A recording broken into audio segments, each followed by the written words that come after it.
अस्सलाम वालेकुम जी, वेलकम करते हैं आपको अपने चैनल PSX गपशप में और रिक्वेस्ट करते हैं काइंडली आप हमारा चैनल सब्सक्राइब कर लें ताकि जो हम डेली के डेली वीडियो बनाते हैं वो आप तक पहुंच जाए। अच्छा जी, आज मार्केट ने जो है ना कोई भी चेंजिंग नहीं हुई मार्केट में। वैसे वोलेटिलिटी बहुत रही है मार्केट में, काफ़ी ऊपर भी गई है फिर नीचे आ गई है। दरअसल अच्छा मैं यहाँ पे 1 मिनट लूँगा। बात ये है कि मैंने आपको 2 दिन पहले भी जब आपकी मार्केट 1100 पॉइंट गिरी थी, मैंने उस दिन आपको कहा था कि अगर आपकी OGDCL और PPL एक-एक 2-2 रुपये डाल देते, एक-एक 2-2 रुपये उनमें इज़ाफ़ा हो जाता तो आपकी मार्केट तो सर 200-300 पॉइंट प्लस क्रॉस हो रही होती। तो 1100 पॉइंट नेगेटिव में मैंने ये बात की थी। तो आज भी आपके सामने है। उस सेक्टर वाइज़ वैसे चलते हैं, उन तक भी हम जाते हैं, फिर हम बात करते हैं उन सेक्टर्स की। सबसे पहले ऑटोमोबाइल सेक्टर में साज़गार में अगर आपने कल वीडियो देखी उसमें बोला था कि भाई प्रॉफिट टेकिंग करना शुरू कर दो। यहाँ पे प्रॉफिट टेकिंग होती रहेगी। आप देखें 277 तक हाई लगा के 262 पे वो क्लोजिंग दे रहा है, तो खुद सोच लें कि कोई तकरीबन 10-1 रुपये वापसी आया। तो यहाँ से बहुत सारे जो है ना ग्रुप्स में ये बात हो रही है कि भाई हम इसको 300 पे बेचेंगे, 300 पे जाएगा, ये होगा वो होगा। सर देखें, वो चीज़ नहीं होती जो आप सोच रहे होते हैं।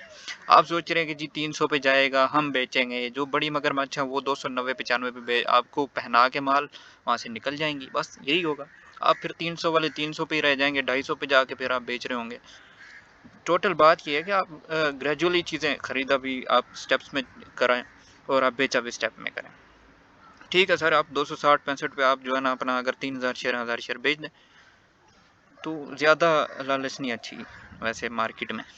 अच्छा, नो डाउट ये ऊपर भी जा सकता है, अब इसमें पोटेंशियल तो है, लेकिन मैं आपको वही बात फिर रिपीट करूँगा, जो आप सोचते हैं वो नहीं होता मार्केट में। बस आप एक ज़हन बना लें इस चीज़ को।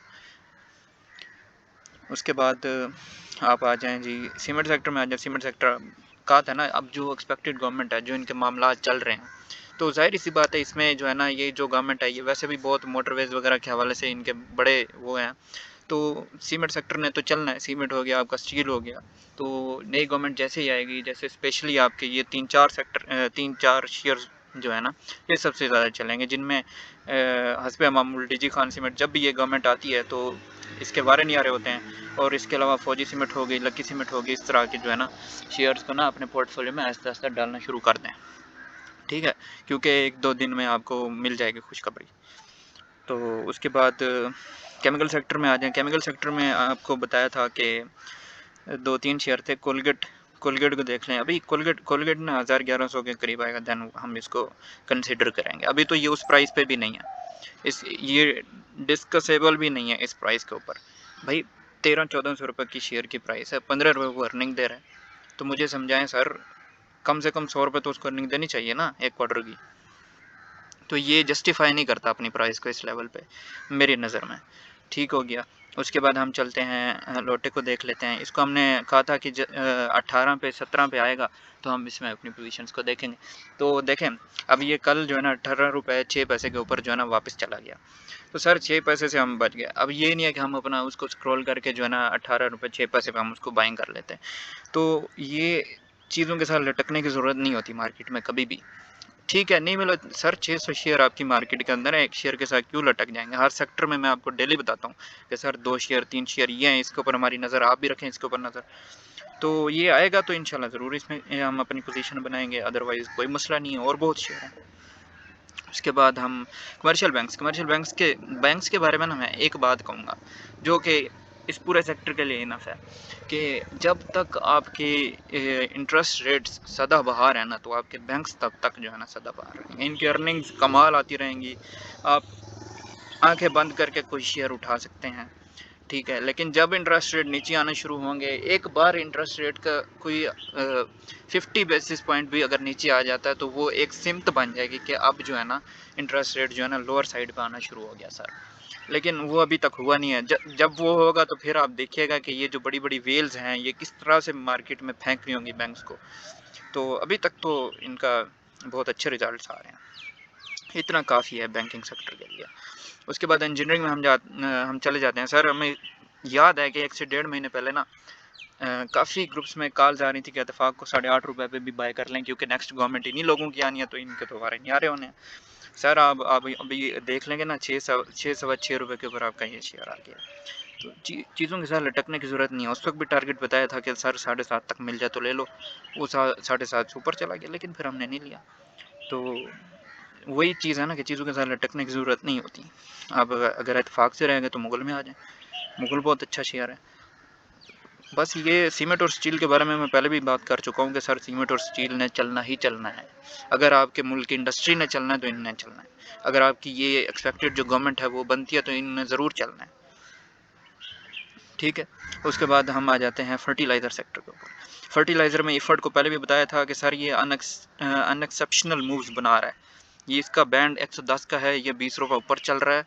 तो इसमें अगर आप लॉन्ग टर्म बैठना चाहते हैं 3-4 महीने के लिए डिविडेंड के लिए, तो आपके लिए बेस्ट है। अदरवाइज़ आप जो है ना इसमें इस तरह के आपको थोड़े बहुत लगते रहेंगे, 1-1 2-2 रुपये ऊपर नीचे। तो फौजी फर्टिलाइज़र हो गया, एंग्रो कॉर्पोरेशन हो गया, इनके बैंड्स हैं 30-40-50-60 के तकरीबन। वो उसमें अगर हो जाता है तो इट्स ओके। अगर कोई बंदा उसमें अचीव करना चाहता है 50-60 रुपये, तो ये इजीली दे देते हैं। हर क्वार्टर में आपको जो है ना कैपिटल गेन दे सकते हैं, या डिविडेंड लेना तो आप डिविडेंड ले सकते हैं। इनके बैंड्स हैं ना, ये सबसे बेस्ट शेयर है। आपको एंग्रो कॉर्पोरेशन हो गया, फर्टिलाइजर सेक्टर में इफर्ट हो गया, यहाँ वो लोग इन्वेस्ट करते हैं जिनको कोई सरोकार नहीं होता कि मार्केट 40,000 रुपये आ जाए, मार्केट 1 लाख पे चली जाए। उनको कोई टेंशन नहीं होती, उनको बस अपने कैपिटल गेन जो 40-50 रुपये मिल रहा होता है वो मिला ठीक, ना मिला तो वो डिविडेंड ले लेंगे। उनको कौन सी पैसे की ज़रूरत है। अब यहाँ पे जो छोटे इन्वेस्टर होते हैं वो क्या करते हैं जी, वो पैसा लगा देते हैं जो उनको अगले महीने ज़रूरत होता है। तो फिर उन्होंने तो सर फिर बाजी लगा देनी है ना, उन्होंने तो फिर बेचना ही बेचना है, जितना भी लॉस हो रहा हो। आगे आपको मैं फार्मा सेक्टर के बारे में बताता हूँ। तो फार्मा सेक्टर के मैं अब उधर इतनी बाइंग की है, शदीद किस्म की बाइंग करके उसको सब शेयर्स को अपर कैप करा दिया। सर यही लोग थे जिन्होंने OGDCL में एक दिन पहले लोअर लॉक लगवाया, अगले दिन अपर लॉक लगवा दिया। तो ये लोग अपने साथ खुद करते हैं, फिर रो रहे होते हैं, कहते हैं कि मार्केट इस तरह की है, मार्केट उस तरह की है। भाई आप अपना बिहेवियर भी तो देखें। और दूसरा म्यूचुअल फंड्स के जो हैं उनको तो पता नहीं किन्होंने वो आके सर मार्केट को बस अंधाधुंध बाइंग, अंधाधुंध सेलिंग। उसके बाद आपका फूड सेक्टर आ गया। तो फूड सेक्टर में अभी आपका फौजी फूड्स बताया था कि जो है ना इससे थोड़ा ना इसके प्रॉपर जो है ना, अगर इसको देखना है ना सर फौजी फूड को, इसको आपको ना प्रॉपर लेवल्स के साथ लेके चलना पड़ेगा, क्योंकि ये वो शेयर है जो 8 से 12 पे चला गया।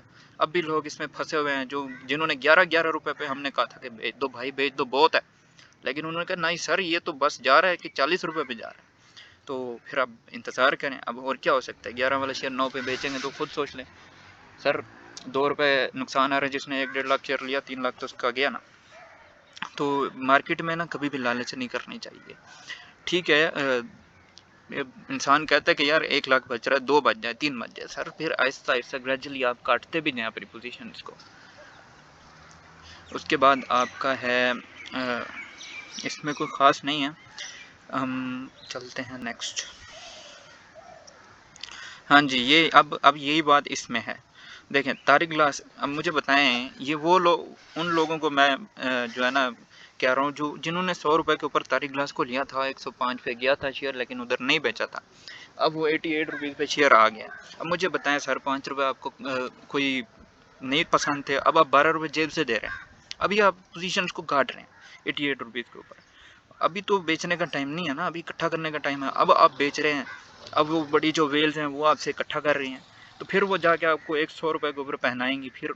तो आप इस तरह से, तारिक ग्लास जो है ना 105 तक गया, लेकिन वहाँ पे 100 पे खरीदे हुए लोगों ने 5 रुपये को मुनासिब नहीं समझा। उन्होंने कहा सर हम तो 50 रुपये इसमें से कमाएंगे, तो फिर कमा लें भाई, और हम क्या कह सकते हैं आप। उसके बाद आपका आ गया जी, उसके बाद इनको तो रहने ही दें, इनमें हम काम ही नहीं करते।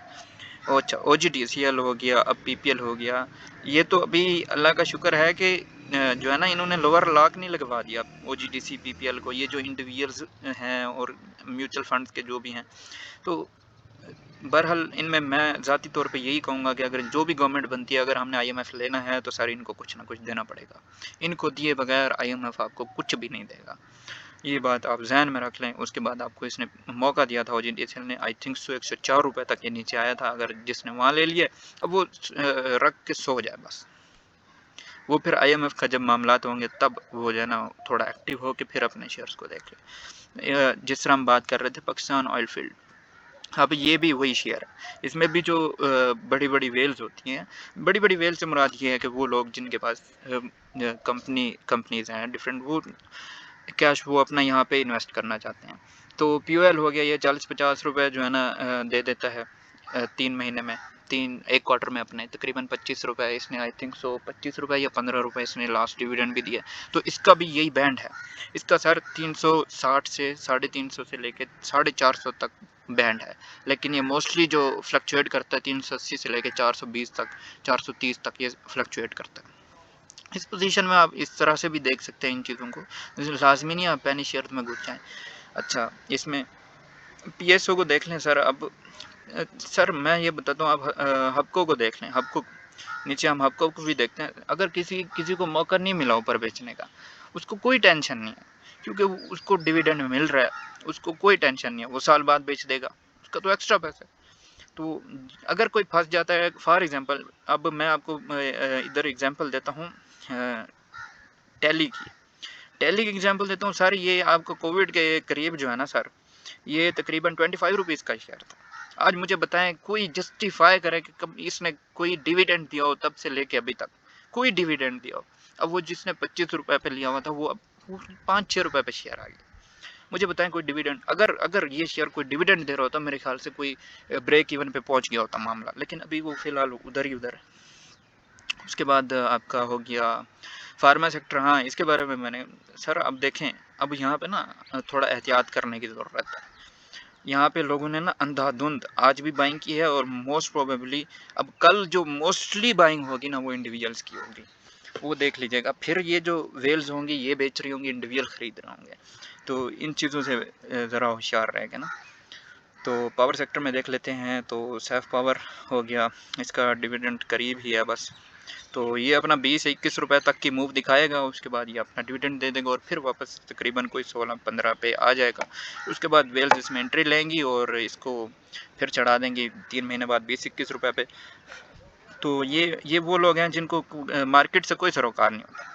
ये वो शेयर्स भी वो हैं जिन मार्केट 40,000 पॉइंट पे आता है, उनको कोई भी उनको गर्ज नहीं है मार्केट से। उसके बाद आपका कैपको देख लें, ठीक है, आप एंग्रो पावर देख लें, आप पैक्जन पावर देख लें। सर ये आईपीपीज जो है ना, आगे आपकी आ भी रही है, समर आ रहा है, तो इनको जो है ना, इनको राज़ी करना है गवर्नमेंट ने, जो भी गवर्नमेंट आ गई, उन्होंने इनको राज़ी किए बगैर जो है ना, आपकी बिजली आपको नहीं मिलनी, आपकी इंडस्ट्री को कुछ भी नहीं मिलना। वो ये राज़ी होंगे तो फिर जो है ना आगे मामला बढ़ेंगे मुल्क के, जो भी इंडस्ट्री के मामला हैं।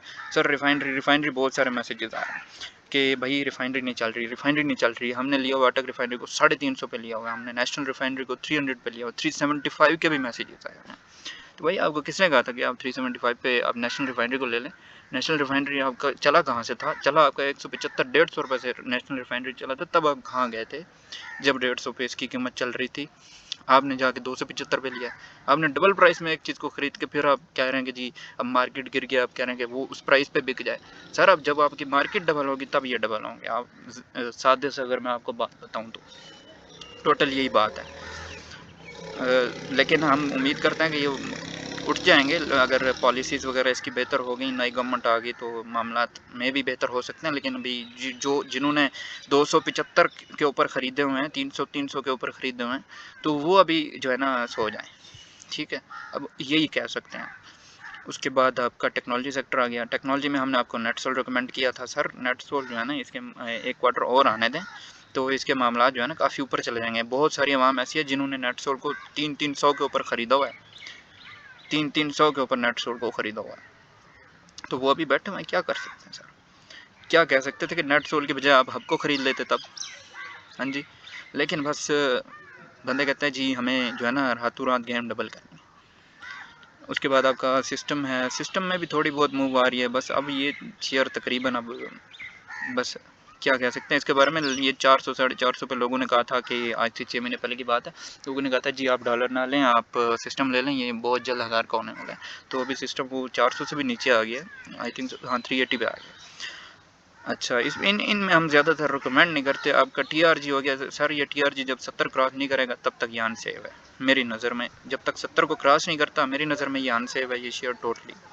उसके बाद आपका उसके बाद आपका ट्रांसपोर्ट सेक्टर है, इसमें आपका सर पीआईए का जो मामला है ना, पीआईए ये ना, अब आप समझ लें कि एक वेल को ना, इसको डब्बे में बंद करके जो है ना अब पेश किया जाएगा पीआईए को।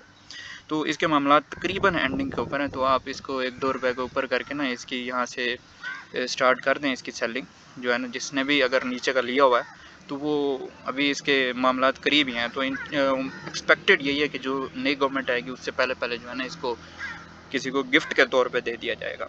इतना ही मैं कह सकता हूँ इसके बारे में। और उसके बाद पीआईसीटी के बारे में बहुत सारे दोस्त सवाल पूछ रहे थे कि सर पीआईसीटी का क्या मामला है। तो पीआईसीटी का ये है कि ये जिस लेवल पे अभी मौजूद है ना, 40 to 50 वाला लेवल, ये इसके लिए सेफ है। अगर आपकी इसके अंदर की कोई पोजीशन है तो आप सेफ है, ठीक है। और बीच में इसको 1-2 ऊपर लॉक लग गए थे, तो आई थिंक सो 57-58 तक भी चला गया था। हाँ, तो जब 57-58 या 60 के पास जाए ना, तो आप इसके अंदर प्रॉफिट टेकिंग ले लें। आपने लिया तो 45-40 रुपये के ऊपर होगा या 40 रुपये के ऊपर लिया होगा। आई थिंक सो 42-43 रुपीज़ तक ये गया है जब इसका डाउन हुआ, हमने भी इसको ख़रीदा है। तो अब इंशाल्लाह ये जो है ना, अगर 60 से ऊपर चला जाता तो फिर हम इसकी मज़ीद इसमें जस्टिफिकेशन होगी, लेकिन फ़िलहाल अभी ये 40 to 50 वाले एरिया में इसमें कोई टेंशन वाली बात नहीं है अगर आपके पास मौजूद है तो। और अगर हाँ, किसी ने इससे भी ऊपर लिए हुए हैं, किसी ने अगर 55 रुपये पे लिया हुआ, तो मैं यही रिकमेंड करूँगा कि उसे वेट करना चाहिए, बाकी करनी आपने अपनी मर्ज़ी है।